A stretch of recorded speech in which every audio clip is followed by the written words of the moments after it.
I call this meeting to order. Now, we are going to have votes coming up, so should I ask about that now before I read the preamble, or do this first? So welcome to meeting number 87 of the House of Commons Standing Committee on Science and Research. Before we begin, I'd like to ask all members and other in-person participants to consult the cards on the table for guidelines to prevent audio feedback incidents. Please take note of the following preventative measures in order to protect the health and safety of all participants, including our interpreters. Only use a black approved earpiece. The former gray earpieces must no longer be used. Keep your earpiece away from all microphones at all times. When you are not using your earpiece, place it face down on the sticker placed on the table for this purpose. Thank you all for your cooperation. Today's meeting is taking place in a hybrid format. For those participating virtually, I would like to outline a few rules to follow. You may speak in the official language of your choice. Interpretation services are available for this meeting. You have the choice at the bottom of your screen of either floor, English, or French.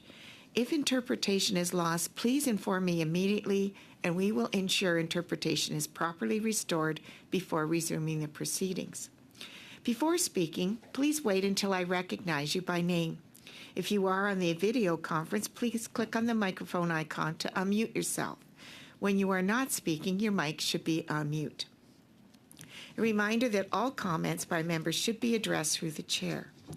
With regard to a speaking list, the clerk and I will do the best we can to maintain consolidated order of speaking for all members, whether they are participating virtually or in person. Pursuant to Standing Order 108-3I and the motion adopted by the committee on Tuesday, January 31st, 2023, the committee resumes its study of science and research in Canada's Arctic in relation to climate change. It is now my pleasure to welcome, as an individual, Richard Boudreau, Adjunct Professor, University of Waterloo, Polytechnique Montreal, and CSMC by video conference. Andrew DeRoche, Professor of Biological Sciences, University of Alberta, by video conference.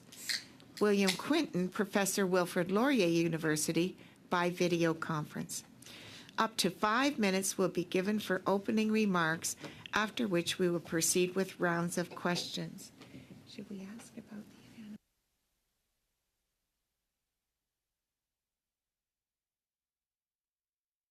Because we have a vote that was scheduled for 11 and it's a bit delayed, I may at some point be asking for unanimous consent that we proceed until maybe 10 minutes before voting closes so we can vote. Do we do that now or later? Yes, Michelle.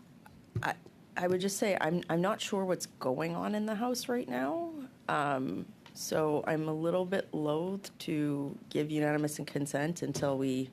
Yes, I wasn't asking for it yet. We're just going to... Okay. I asked to turn the TV on so we can see what's going on because I really don't know why things are delayed. And yeah. So at least we can Maybe we can deal with it in the moment. In the moment. All right. Right? And at least we are here in the same building. Sometimes we're across the street, so that makes things a little more easy to scurry around. Okay, so back to our witnesses. Up to 5 minutes will be given for opening and remarks, after which we will proceed with the rounds of questions.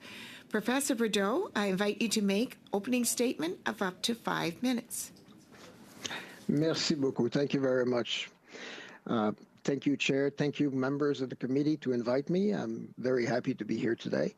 You can ask me questions in French, in English, or in a Mohawk.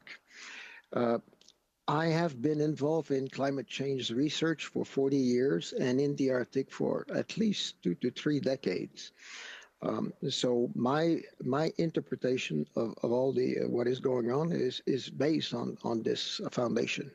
The Arctic has had spells of temperature in the 30s in the last 2 years, which is totally unobserved in the past and is a very big change. The Arctic warms up at about 3 times the temperature of Canada. And Canada warms up twice as fast, approximately, as the rest of the planet. So we're looking at a 6-time effect over the warming of the planet. Clearly, if we have a 1.5 degrees over temperature over the 1880s, we are looking at 7-8 degrees up north, which to a large extent has been demonstrated as well. There are different tipping points that are owned by Canada or that are on the Canadian land or very close to. And these tipping points are called in French point bascule. They're essentially point of no return, where we change the state from one meteorological and environmental climatal state to another, and returning to it may be extremely difficult or impossible. It is having impact on quite a few things. Let me state the 5 tipping points in Canada. Polar ice, melting. There is a stage at which it cannot recover. Greenland, for that matter, is thought to be in a meltdown process that will not be recovered. Permafrost methane in the Arctic, which is created and put in the atmosphere. Methane is about 86 times the carbon effect of CO2. Boreal forests, fires in the boreal forests. We have seen that in the last few years, and we've seen again this year that things are recurring. The Atlantic circulation stream, the Gulf Stream, which is cooling the eastern part of the country, but also managing the temperature of Europe. All these factors are things that other nations may ask us to report in the future. These are happening on our territory, and we need to be understanding of all these effects and being able to report a situation that may not be recoverable. The Northwest Passage is melting, mostly available. The polar vortexes are creating big changes in the temperature in Canada, in the U.S., and now Mexico because of the extent of the polar vortex. The ocean temperature is also rising very quickly. Ocean temperature means more environmental issues, typhoons, and highly damaging tempests. One of the things that is quite interesting is that one of the big factors that is creating the ice to melt in the north is the deposition of soot.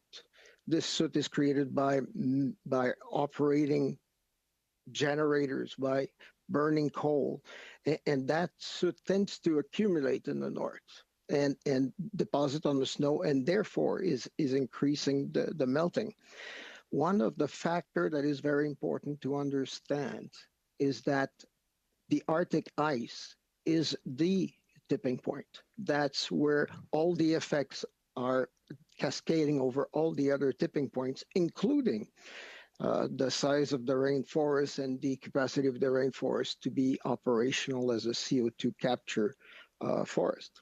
So soot is very important. It drives polarizing melt. We are likely to be held accountable by other countries for what is happening.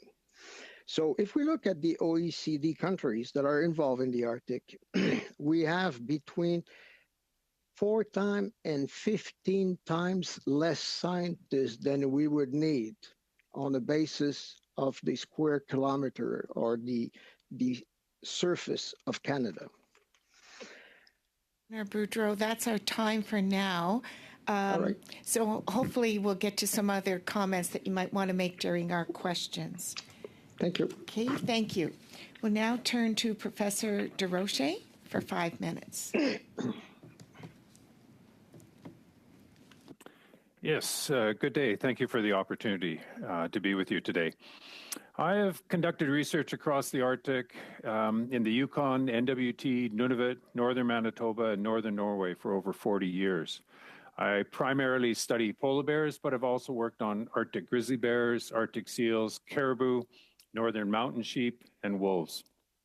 While most of my work has focused on the Canadian Arctic, I was a polar bear research scientist for the Norwegian government for 7 years. I've been a tenured professor at the University of Alberta for 22 years. I first addressed climate change as an issue in 1993 with the publication Possible Impacts of Climate Warming on Polar Bears. To begin with, I'd like to start on a positive note. I would like to recognize the contributions of the Polar Continental Shelf Project of Natural Resources Canada, the SHELF. Their support has been vital throughout my work in the Arctic, most recently this past spring on the sea ice of Hudson Bay. Without SHELF support, I would have left Arctic research long ago. The SHELF is a glue that holds Canadian Arctic research together, and as such is a critical component of Canadian Arctic research infrastructure. I have several points I'd like to make, but I'll preface by saying that the research trajectory that I have been fortunate enough to take over the past decades is likely impossible for new academics. Many of my colleagues are leaving Arctic research, and the new ones view it as a non-viable trajectory in academia. I'd like to touch on funding and predictability. I returned to Canada from Norway in 2002 as there was a stated desire to expand Arctic research. In the 2000 report, From Crisis to Opportunity, Rebuilding Canada's Role in Northern Research, published by NSERC and SSHRC. While there have been successful Arctic programs such as ArcticNet and the International Polar Year, the ability of Canada to sustain Arctic research with a focus on climate change has been limited. Funding levels have not kept pace with research costs and expectations. By its very nature, research on climate change requires long-term commitment, yet funding is often short-term and less than 5 years. Without the high profile of my research species, my work in the Arctic would have ended long ago. I rely more on funding from non-governmental organizations than any other source. Further to this, as the past member and past chair of the review committee of NSERC's Northern Research Supplement, it was disheartening to repeatedly underfund or to not fund many deserving Canadian researchers. The level of NSERC funding has not changed in many years for this program. The current average Northern Supplement would approximately cover the airfare for a professor and one graduate student round trip to Resolute. From a logistics perspective, Canada is lacking the appropriate infrastructure to conduct long-term research in the Arctic. Our limited number of locations from which to base research is a significant constraint. While the Canadian High Arctic Research Station, CHARS, provides support for that area, the Canadian Arctic would benefit from a hub-and-spoke model. A series of well-funded, community-supported research facilities across the North would expand research capacity and increase community researcher collaboration. On this collaboration point, long-term research by default is collaborative, yet there are few means of linking researchers in the Arctic with communities and research opportunities. Joint research between various levels of government, stakeholders, and universities is essential to maximize research outcomes. Without my long-term collaboration with Environment and Climate Change Canada, my research would be severely challenged. Northern researchers are sometimes criticized for a fly-in, fly-out style. However, research timing is frequently decoupled from results, making communication with communities difficult. Southern-based researchers must collaborate with Northern communities, but it is challenging when research funding is insufficient to travel back to the communities when they are available to meet. Enhanced collaboration between researchers and local communities would increase Canada's research productivity, as would more integrated teams of researchers. However, opportunities to collaborate with communities varies widely depending on research topic, location, and funding. Community-based research centers would facilitate research community collaborations in a sustainable long-term manner. Thank you. Very much, Professor DeRocher. Okay, now we'll turn to Professor Quinton for 5 minutes. Thank you, Madam Chair. My name is William Quinton. I'm a professor of cold regions hydrology at Wilfrid Laurier University in Waterloo, Ontario.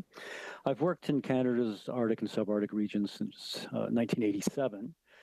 The overall goal of my research is to improve the understanding of how climate warming is affecting Canada's northern water resources, and the justification or rationale for this type of work is because it provides the mechanistic understanding needed to develop better predictive tools, forecasting models, and so on. So we are in a better position to forecast what lies ahead of us as climate change continues.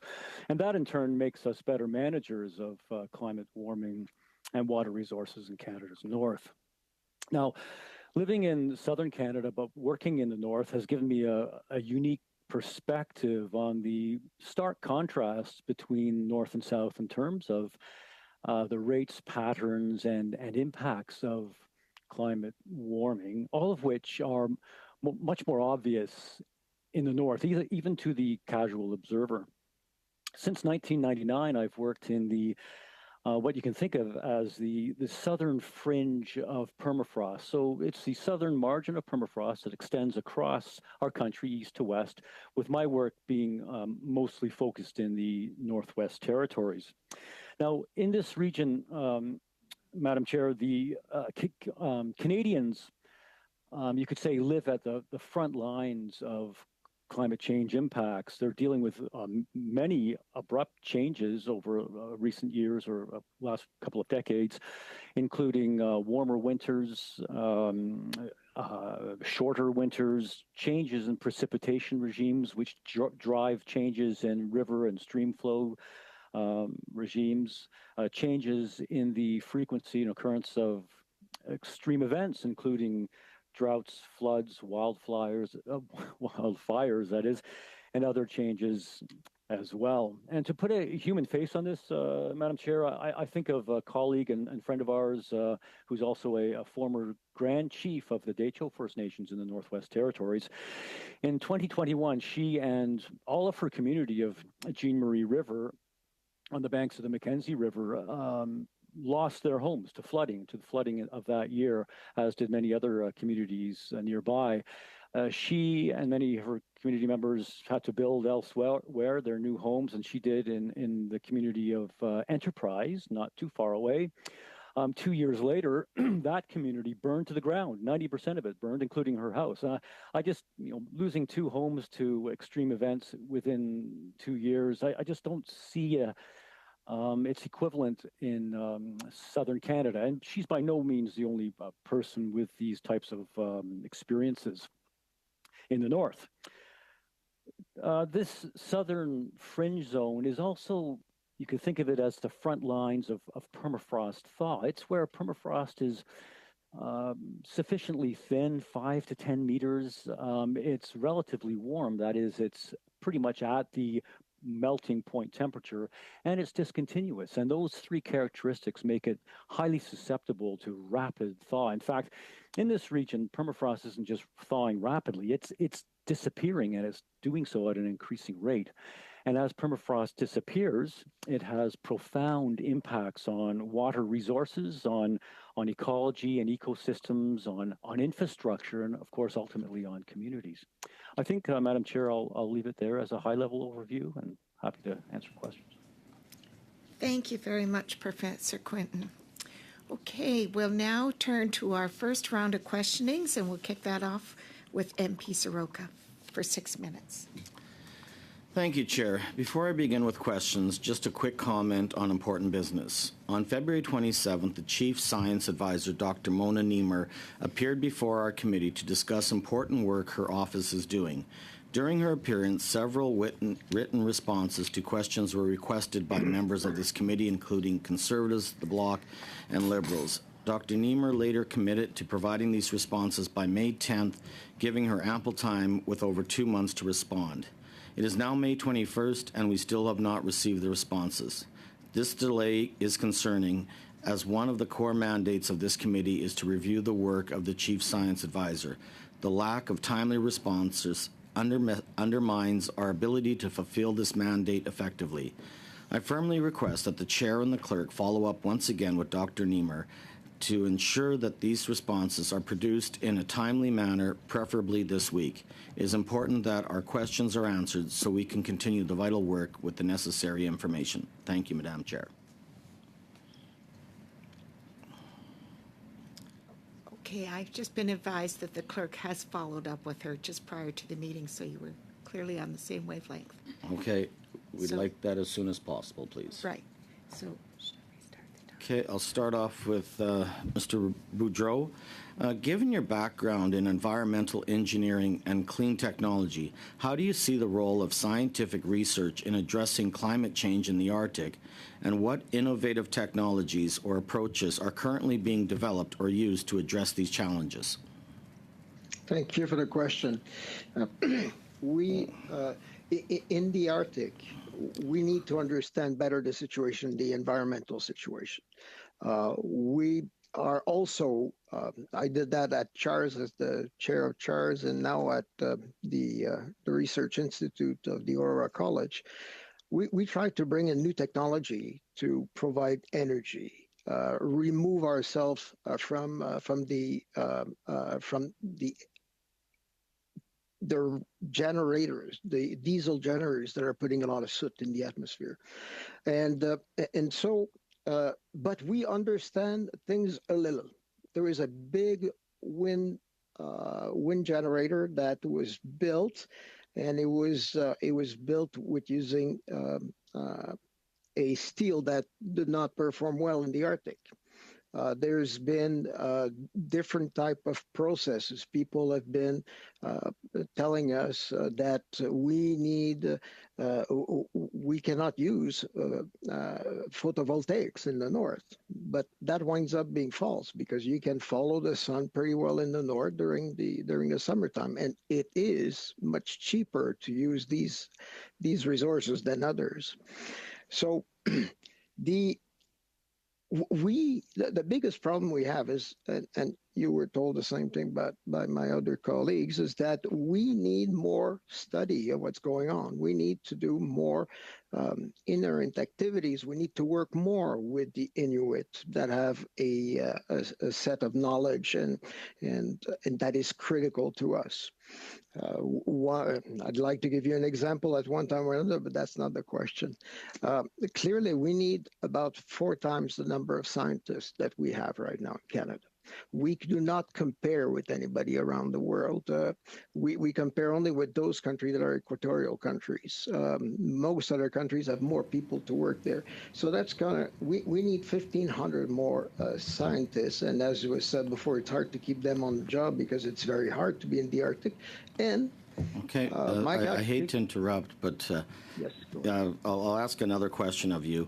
Have you been involved in the development of advanced materials and clean technology, and how can these innovations be applied to improve resource management in the Arctic? And are there specific projects or technologies you are working on that could particularly benefit the Arctic region? Yes, many of those. I'll just name 1 or 2. We were capturing CO2 from generators in order to reduce the amount of CO2 that is in the atmosphere. We need to filter all the soot as it has an impact on people living in that soot and on the ice. We have developed also new technologies, a micro-nuclear reactor that would fit the bill and provide resources and energy in the north at very low cost and very high environmental capabilities. So yes, many of those. I still work on different projects in the north to generate better environmental qualities. One of them, which is very interesting, because the north and the Arctic is in a very is a desert to a certain extent. There's not that much water, clean water available. And so we have developed a technique that uses nanotechnology to extract water from the atmosphere at a very low cost, and therefore providing a lot of the needed materials and needed consumables that people require to live. Okay, well, thank you for that. I'll go to Mr. Quinton then. What technological advancements have been most important in your research on cold region hydrology and climate change? And are there emerging technologies that you believe will revolutionize the field in the coming years?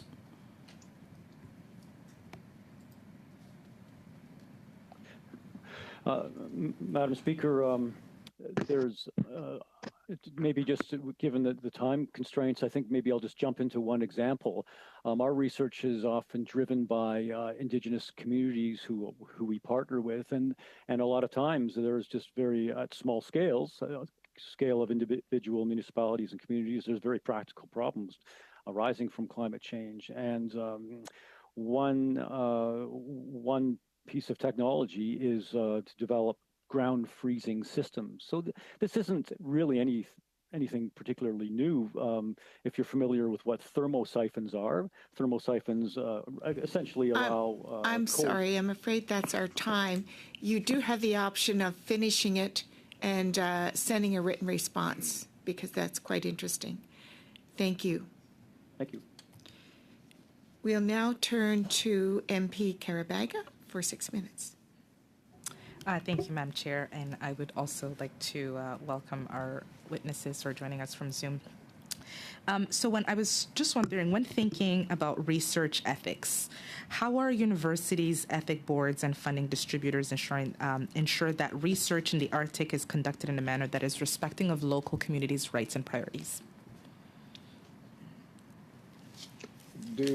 Are you? Any one of you can actually respond. You've hit a very important point. Wherever there is in the Arctic or south of the Arctic an indigenous group of people, it is required that university go through an ethics board. Many of the ethics board, with the new spreading of the indigenous research in all universities, have decided not to take these issues up front. So there is a major lack of these type of boards. I'm the chair of the First Nation University of Canada, and we're trying to solve that problem. Because most of the university cannot get the ethics board that they need to make the decision. Still, the research needs to be done, and so we're a little bit in a conflict. Otherwise, each of the communities in the north provide their own accord to some of the research, which does the trick presently, but it's still not at the level of an ethics research board. And so on that point, what would be your suggestions to improve that? We create at either universities that are more involved with First Nation, like First Nation University of Canada or a college, we create a research ethics board that would allow people from different universities and present their project to assess the impact of these projects on the people in the north and the First Nations inhabitants. So we need one of those. Yeah, and recently we completed a study on the integration of Indigenous traditional knowledge and science and government policy development. This was also an important component of the motion to discuss how Arctic science and research is meaningfully conducted with local Indigenous communities. Do you think that this contributes to your work? And are there any? Yeah, definitely. Again, I was the chair of CHARS, and I'm still the chair of ARI research centers over there in different universities. First Nations are a force multiplier for research, which is a term that comes from the military, but it's still very valid. It helps us finding things faster because they know where the samples need to be taken and everything. We created a program at the Arctic College to educate people from the Northerners into becoming environmental technicians. That's a program that does really well. We did that because we needed to get more personnel from the North into CHARS, into the Canadian Arctic Research Stations. But we were the last one to get those people. They were stolen before us by the people in the mining industry. But the keen example of integrating ITK, which is the indigenous traditional knowledge, into research has been demonstrated and proven very effective many times. For example, let's take a simple project. We needed to find where the Franklin ships were. That is an important item to national sovereignty. Okay, it has an interesting historical nature, but it is very important to find those as a demonstration that Canada has had presence in the North for a long time. So the armed forces were expected to find these people. They couldn't find these people, and we went to ask an historian, an Inuit historian. He said, Sorry, if I may ask. Yes, my apologies for cutting you just because of time. What do you think is still required from the Government of Canada to implement the Arctic and Northern policy framework? What are the missing links? Yes, we have found a way to sign an agreement with another ITK, which is the Inuit tradition, the Inuit Tangikat Committee, who is the political arm of the Inuit in the South. There has been quite a bit of work on integrating ITK internally to research. It's been demonstrated to be extremely effective when it's used correctly. And so there's a relationship that needs to take place between ITK and the research center you were mentioning, or the research. I'm sorry, I'm forgetting the word here. That's the okay. research authorization. I can't remember the name. I'm so old that sometimes I forget my own sheet. That's okay. Once you remember, you can also submit it. I don't know if I still have time, Madam Chair. 17 seconds. Oh, okay. Well, with 17 seconds, I just wanted to thank you for answering my questions. Thanks. Thank you. Thank you very much. So we'll now turn to MP Blanchet-Joka for 6 minutes. Merci beaucoup, Madame la Présidente. Je salue les témoins qui sont avec nous aujourd'hui. Mes premières questions est pour M. Boudreau. Thank you very much, Madam Chair. I have a question for Mr. Boudreau. You spoke eloquently about the fact that things are warming up very quickly in the north. The federal government has told us that warming is occurring 3 times. It says English. Okay.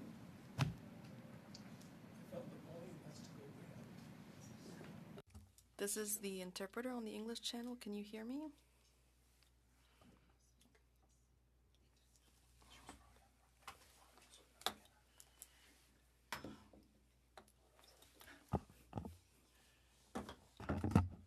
Thank you, Madam Chair. And so the federal government has said that warming is occurring 3 times more quickly in the north. So what explains this warming? It's the production of greenhouse gases caused by human activity. If you look at Canada in 2021, the federal government published a report saying 28% of greenhouse gases are produced by the oil sector. So my question is simple. Is increasing production of oil and gas going to increase GHGs and therefore increase or speed up warming in the north? Yes. All right.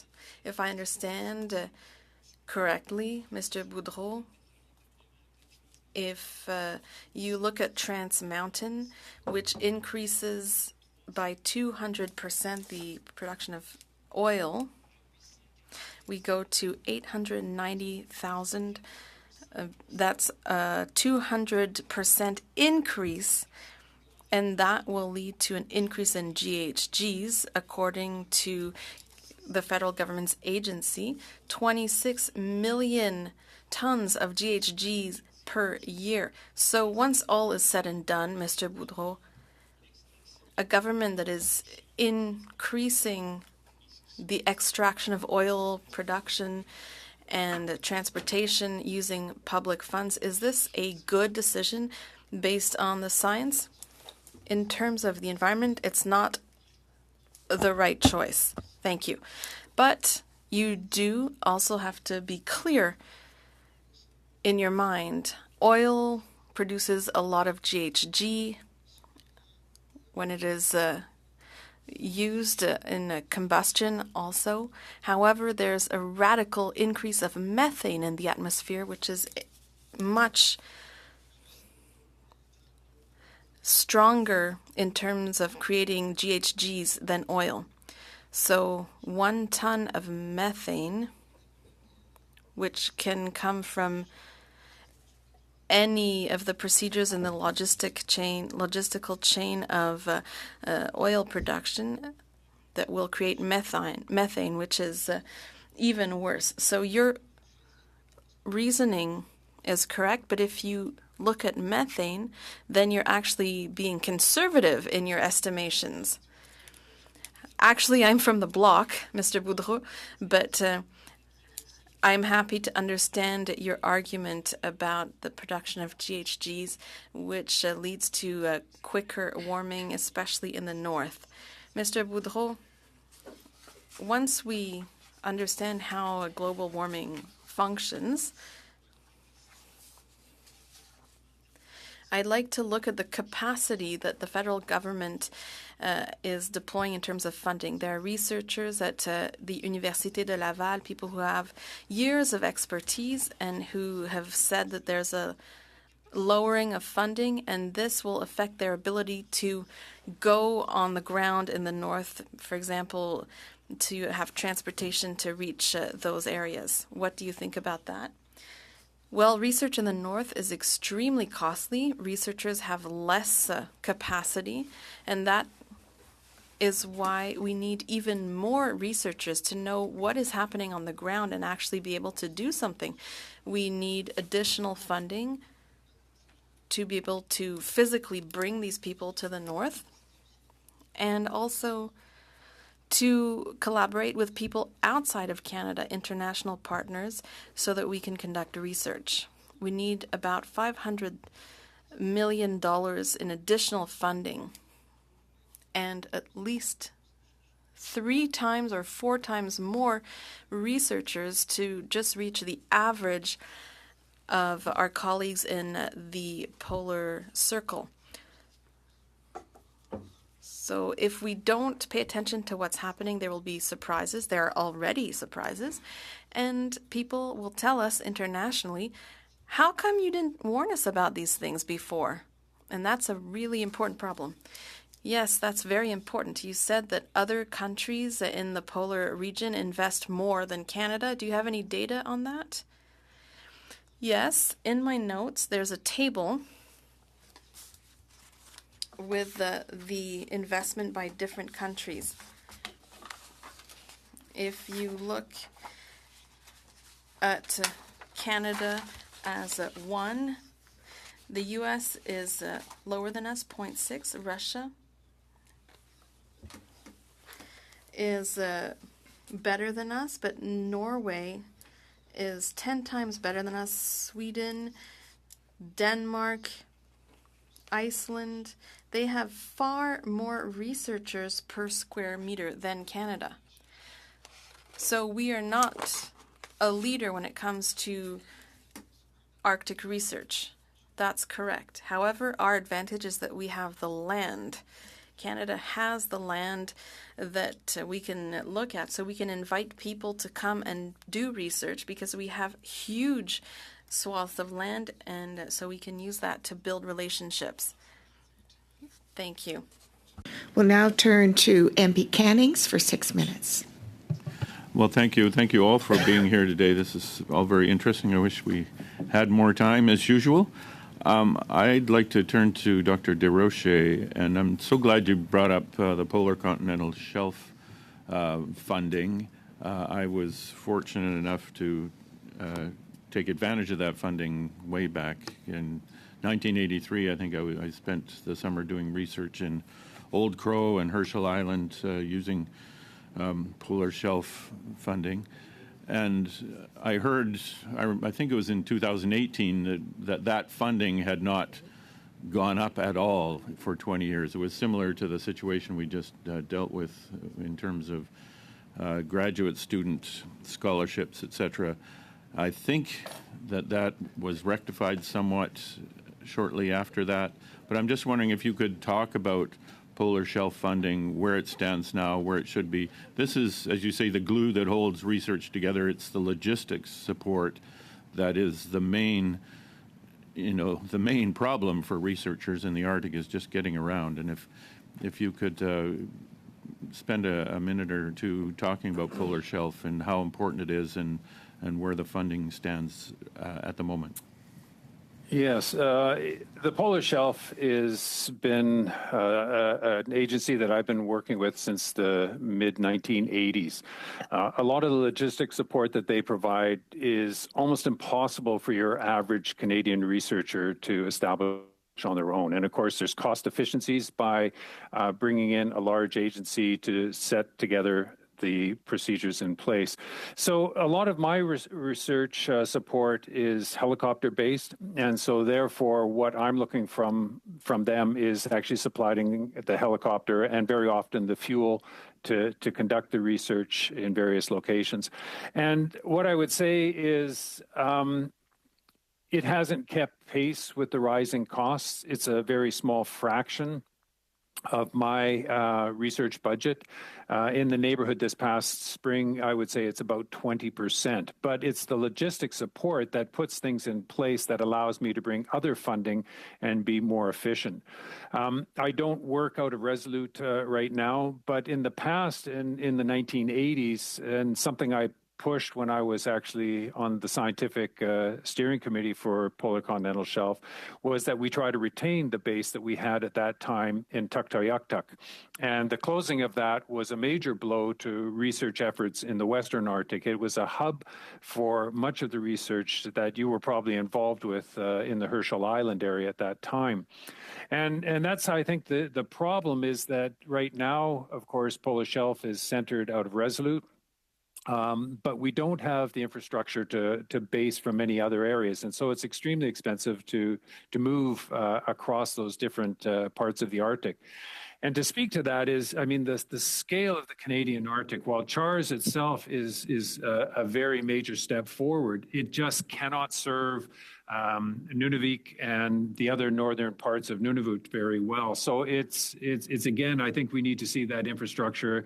And if we could do one thing, it would be to increase the support to the shelf, and I think also to NSERC and the Northern Research Supplement. That just really doesn't carry the day anymore.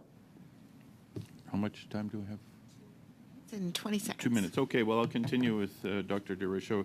Yeah, you study polar bears. Polar bears are often considered kind of the poster child of climate change around the world. And I know when I was on the Committee on the Status of Endangered Wildlife in Canada, we struggled to assess polar bear population status, often using your work as the basis for our deliberations. And I'm just wondering if you could let us know what the status of polar bears are these days, how climate change is affecting their environment. Yeah, in brief, there are 19 populations across the circumpolar Arctic, of which 13 are wholly or part in Canada. And the status of these populations varies dramatically depending on where you're looking. The one in the southern Beaufort Sea, north of the Yukon and NWT, that has declined by up to 50%. The same is for western Hudson Bay in Nunavut and Manitoba.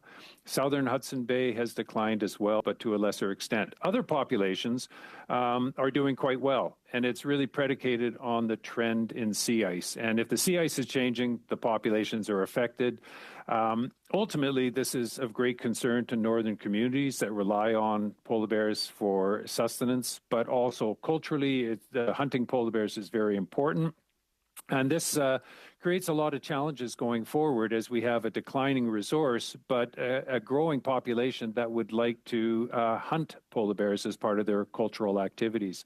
So in the future, I think polar bears are going to be severely challenged. We will see an increase in conservation concerns going forward. And I'll note that federally, the Polar Bear Program of Environment and Climate Change Canada has not been adequately funded nor adequately staffed for many years now. seconds left. 17 seconds. I'll leave it there and come back. Thank later. you. Thank you. Thank you. We'll now turn to Michelle Wempel-Garner for our 5 minutes. Thanks, Chair. To the witnesses, in reviewing the government's Arctic and Northern strategy, adaptation is only mentioned, I think, a handful of times. And where it is, it's in the preamble. It talks about in roundtables that people felt that adaptation activities should take precedence over mitigation in the region because of its small emissions footprint and the magnified impacts. It also talked about how conservation issues drew a varied response from people in the region. And it actually said that some expressed concerns over the weight of regulation and its impact on resource development.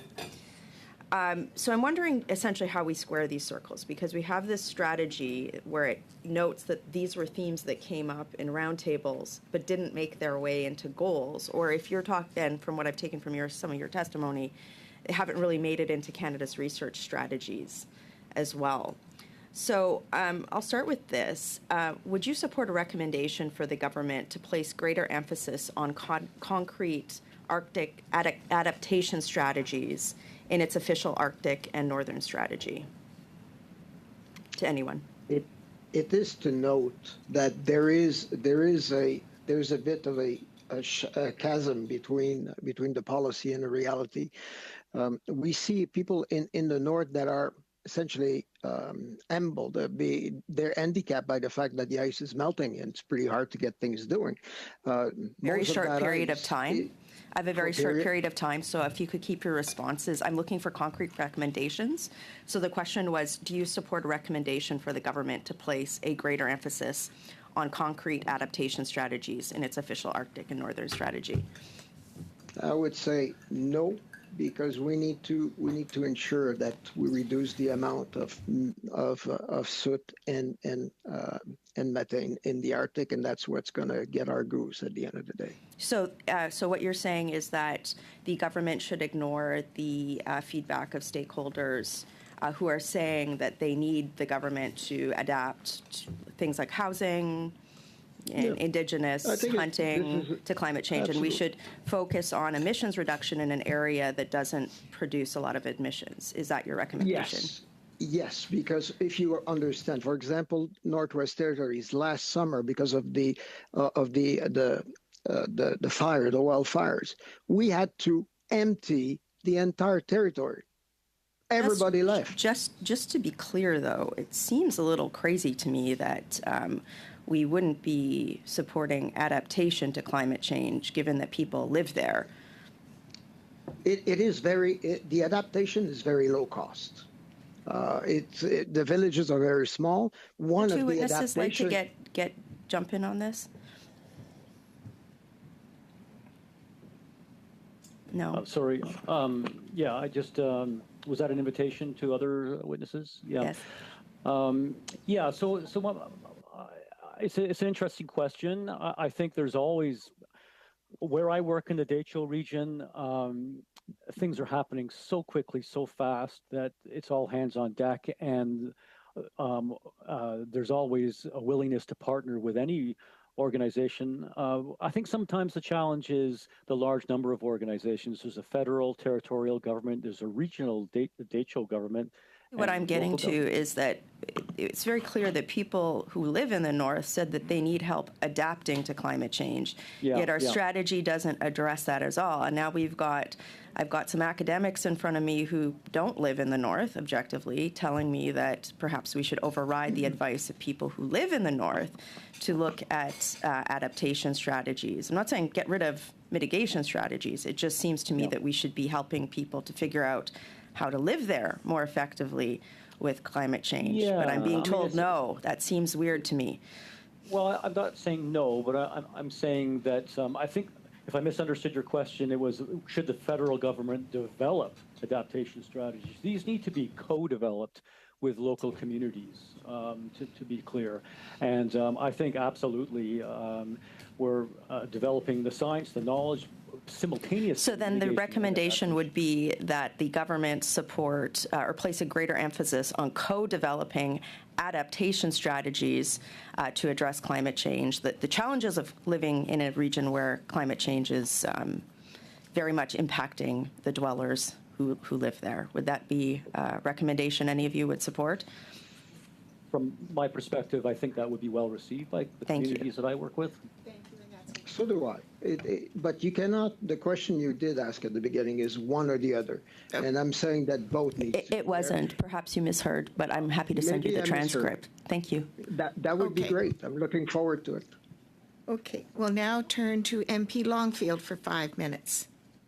Thank you, Chair, and thank you to the witnesses for being here. I'd like to start off with Dr. DeRocher. You'd mentioned in your testimony the logistics that are needed and the hub and spoke model potentially. I'm wondering where CHARS might play a role. I understand it was set up in Cambridge Bay in 2019. It was turned over to Polar Knowledge Canada in 2023, I believe. Is this an organization that could increase capacity if we were paying the right attention to it? One of the challenges with CHARS was, and I was involved in some of the earlier consultations about this, is that most of us did not advocate for a single location in the Canadian Arctic. The scale is just too large. We accepted that a hub was useful. Most of us actually recommended that Resolute would be the hub because it existed with the polar continental shelf base there. And then a series of smaller stations would be established in the communities, run by the communities, where researchers could more easily integrate with those communities. I've worked a lot in these communities. It's challenging even finding housing in these small places like Ulahaktuk. It's hard for researchers to get in there and find a place to stay. But I think that going forward, CHARS exists. It's excellent. It would not have been my choice for a high Arctic station. It's kind of mid-Arctic by my standards. And again, it's establishing new research, whereas it really doesn't facilitate much of the long-term research that's going on in many other parts of the Arctic, such as Bylot Island with researchers from Laval. It's very, very distant. And so while it's useful, it needs to be replicated in a smaller scale across the Arctic. Okay, and I think that's in terms of our study to understand the network. I know I went up to Eureka and we refueled in Cambridge Bay, and it's a place where I would say it's a pass through to other locations as well. But then what you're saying is it's important to also look at what we already have in Resolute. Resolute for sure, but I would say that there are other communities. Gluluk already has a base of operations for wildlife researchers and researchers there. There are many places across the Arctic. Where I'm working right now is sort of subarctic out of the Churchill Northern Study Center, which is an excellent facility, but very underfunded. And so we have some kernels to work from, but we really do not support the diversity of researchers. But it is a dwindling community as well. So, I mean, I think if we build it, they will come, but we also have the support to get there. Thank you. And I'd like to maybe get over to Dr. Boudreau in terms of the Polar Knowledge Canada and the handover of the management to Polar Knowledge for CHAR. Do you have any comments? I believe you were on the board of that. Yes, I was chairing the board. For it. What is important to note is that it was a competition between different cities to host CHARS, which was a project of the Conservative. We all correlated and corralled the resources there because it covered a segment of the country that is pretty good. We also had as a view to fuse with the polar shelf. and be able to provide all these services. But at this point, this has not occurred. But it was one of these strategic points that would allow us to have a Western and an Eastern type facilities for people. There are a lot of very small research centers that are impoverished. Is there a document from you? Sorry to interrupt, but we are running out of time. Is there a document that you could provide the clerk on any input that your group that studied this could give us for our study? I do not know, but I will look for it. Okay, thank you. I can even write something if you want. Well, that would be brilliant. Thank you. And Dr. Quinton, very briefly, you mentioned wildfires. And of course, they're already starting, and the impact on the Arctic. We only have 10 seconds. But. Yes. Can you hear me? Yep. Yeah. In 10 seconds, yes, impactful. The trajectory is unknown, unknown territory. This is off the charts for the recent experience over the period of record, I should say. Thank you very much, all of you. Thank you. We'll now turn to MP Blanchet-Jacques for 2.5 minutes. Merci beaucoup, Madame la Présidente. Je poursuis vers Monsieur Boudreau. Thank you, Madam Chair. Mr. Boudreau, I'd like to come back to what you mentioned earlier, the shelf program. Ms. Mona Nemer concluded, based on the report, that there needs to be more strategy, more of a coordinated effort to strengthen capacity, increase our strategy, and have a common view with clear priorities, provide specialized support with new technology. So all of that is recognized. So according to you, based on your expertise, what has the federal government done since that report was tabled to follow the recommendations made in the report? In the report, there are changes that are structural, and those structural changes have not occurred. For example, CHARS is a Western organization. We need an Eastern one. CHARS should be much bigger and should be able to fund smaller research centers and provide logistical support. That is not done. There's a lot happening at CHARS. There are many people who come there from other countries to do research, but there is no system in place that allows us to do the same thing as Polar Shelf. We work with Polar Shelf, but that fusion is necessary. Many research centers that belong to universities should be integrated into a cohort to create a network, a hub and spoke system, as we call it, so that research in the North can be distributed. And once again, we need 4 times as many researchers to do all of that work. Mr. Boudreau, I think we understand the issues, the needs, but what I'd like to understand is the consequences, because obviously things are not perfect. It seems like we're moving forward, but at a tortoise's pace. So what are the consequences of not doing enough to support Northern research? What will happen is there will be a huge delay. Other countries will point to that, and on top of that, there will be fewer people in the North. People will want to leave the North and go south, and that is a huge structural problem when it comes to Northern sovereignty. We need to have resources up north. So it's like burying our heads in the sand and hoping things will go well. The information that we have now is that things are not going well. Thank you. Madame la Présidente, je veux avoir une réponse par écrit. If I could get a written response from Mr. Boudreau, if he wants to add anything, that would be much appreciated. That's good. We'll now turn to MP Cannings for 2.5 minutes. Well, thank you. I'm going to continue with Dr. Boudreau. You mentioned in your opening remarks that there were 5 tipping points, I think, in the Arctic, and I got down polar ice melting, permafrost, methane, boreal forest fires, Atlantic circulation. Did I miss one? You have okay, yeah. Can you hear me? Polar ice, which is the dwindling, but which is the most important tipping point because it influenced the rest of the planet. Permafrost emitting methane, forests of the boreal forest. One of the big factor here is that it could zip throughout Canada. We've seen only the startup of the fires that we see.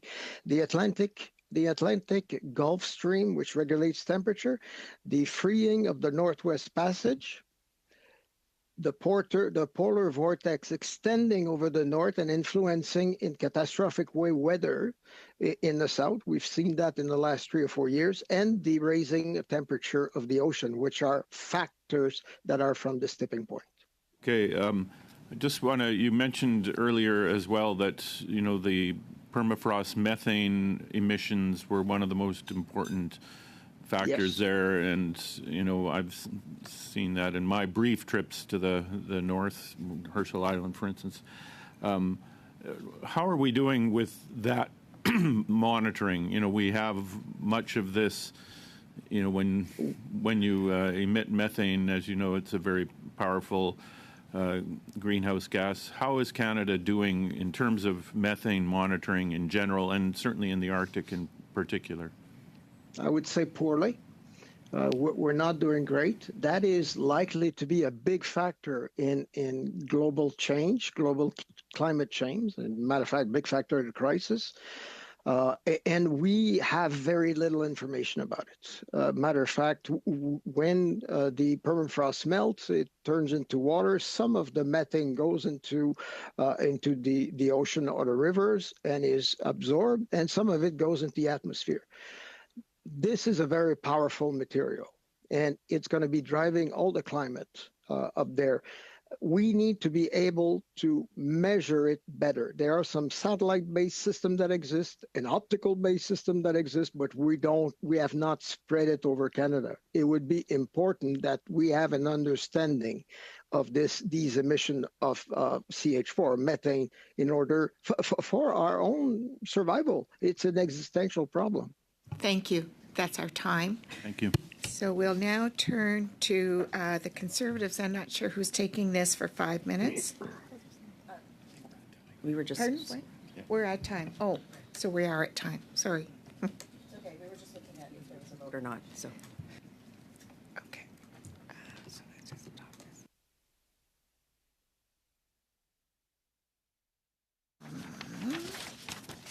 Thank you very much to our witnesses, Professor Richard Boudreau, Professor Andrew Durocher, and William Quinton, for your testimonies. It was fascinating, very informative. You may submit additional information through the clerk. Some of you have been asked to. Please see the clerk for any questions. We'll suspend briefly and resume in camera.